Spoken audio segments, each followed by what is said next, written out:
Welcome back to our channel. So today we're going to be reading SpongeBob SquarePants Who Bob What Pants.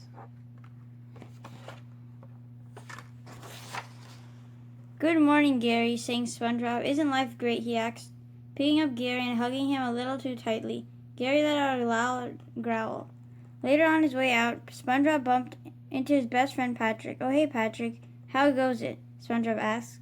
Great, until you showed up, muttered Patrick. That was a cake for my mom's birthday, he continued, pointing to his chocolate-covered belly. Thanks a lot. Now please just go away. Slam.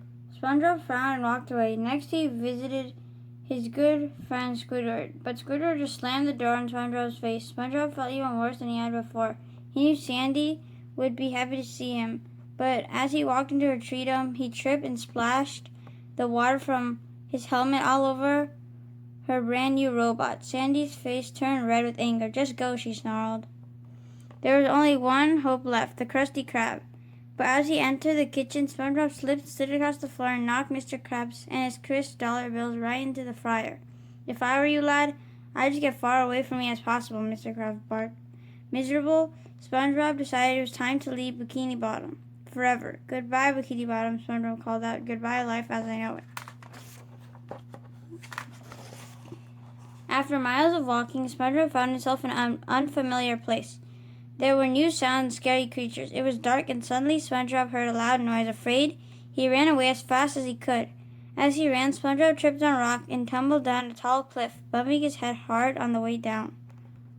Meanwhile, back at Bikini Bottom, Patrick was knocking on SpongeBob's door when Sandy appeared. Patrick, where's SpongeBob? She asked. I don't know. I've been knocking at his door for 3 hours. Worried, she gave the door a quick karate chop. Boom! The door came crashing down. Inside, an oversized Jerry let out a meow. Oh boy, cried Sandy. Gary said SpongeBob left a note. Burp. To whom it may concern. If you found this letter, that means Gary's food bowl is empty, and that it needs to be refilled. It also means it's been approximately 1 year since I split town, and no one's noticed till now. No one needs to worry. I won't bother anyone again. Sincerely, SpongeBob. He's gone. I should not have yelled at SpongeBob, Sandy lamented. I must have made him feel really bad. Me too, said Patrick. We have to find him, said Sandy. Come on, let's start searching. Sandy and Patrick checked the Krusty Krab. SpongeBob wasn't there, but there was lots of hungry customers who wanted their Krabby Patties. Mr. Krabs was really worried. He knew that the Krusty Krab couldn't survive without SpongeBob. I'm nothing without my number one fry cook, said Mr. Krabs. Squidward, I'm ordering you to find him. If you don't, you'll be out of your job forever. If you do find this jewel-encrusted egg will be yours to keep. A jewel-encrusted egg, asked Squidward, looking longingly at the egg. My collection will be finally complete.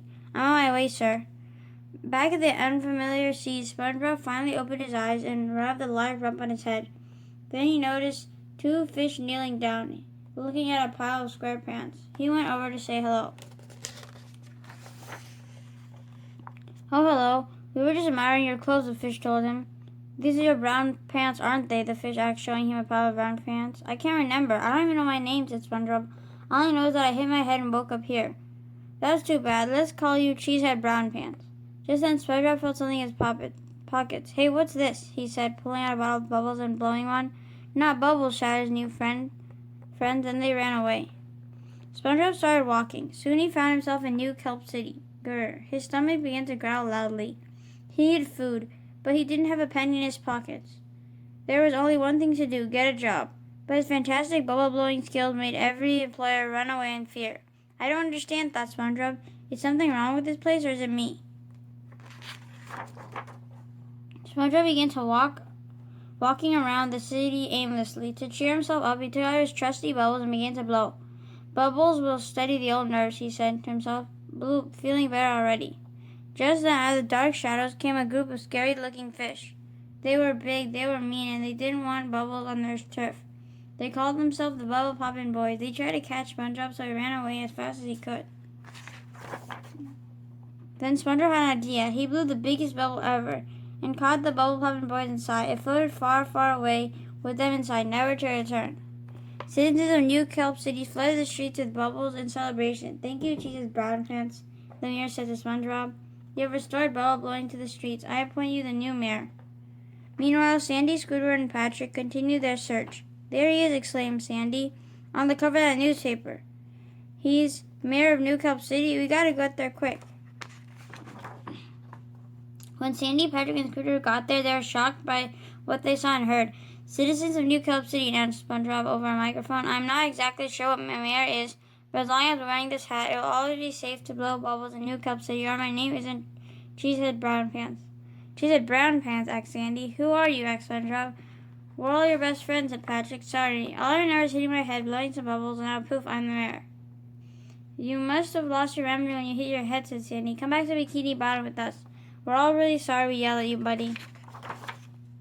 I'm sorry, replied SpongeBob. I can't leave. I'm very late for an important meeting. With that, SpongeBob hopped in the mayor's limousine, which was waiting for him. Good thing Squidward was in the driver's seat. Just to stand there, he called to Sandy and Patrick, get in.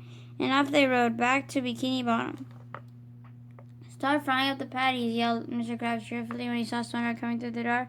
I was a fry cook before, asked SpongeBob, unimpressed. Yes, lad, the best in the business, replied Mr. Krabs proudly. Well, I'm going back to my mother's job as mayor, SpongeBob announced, dropping the spatula on the floor. New Kelp City needs me. Mr. Krabs, cried Squidward with delight, I brought back the #1 fry cook. You gotta pay up. All right, a deal's a deal, said Mr. Krabs grumpily, handing the gold egg to Squidward. As Squidward dropped to the door, standing in his prized position, he tripped on the spatula SpongeBob had dropped. His precious egg had been soaring through the air and hit SpongeBob smack on the top of his head. You okay, SpongeBob, asked Sandy. Just a bit of a headache, Sandy answered SpongeBob. Well, time to get to work.